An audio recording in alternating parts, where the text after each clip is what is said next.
जनुआ तोर कहाँ बाटे हाल रे बतावा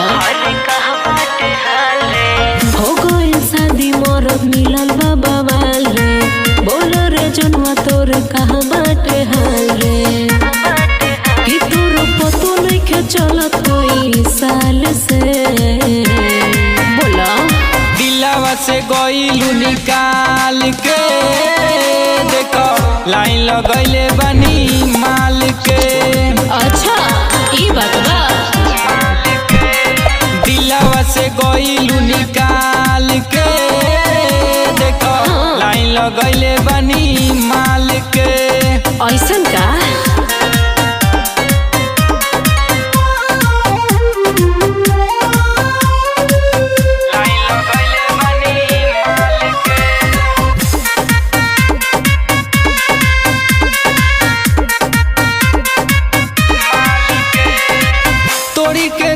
धोखा कइले रिलेशन में अच्छा देखा जानले हम जाइब डिप्रेशन में ना हो अरे तोर बाजीने गया जियत रहू दिल तोड़त रहू दिल सियत रहू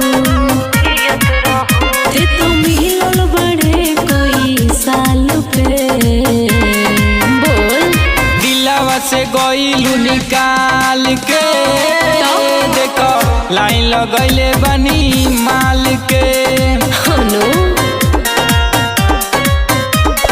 दिलवा से गइलू निकाल के देखो अच्छा लाइन लगैले बनी माल के।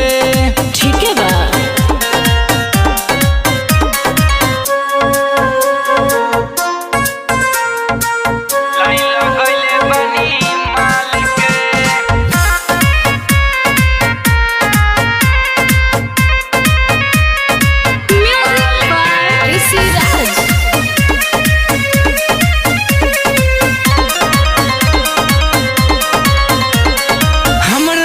बुझलू तू अंधा हो प्यार के बनवलू तू धंधा हो।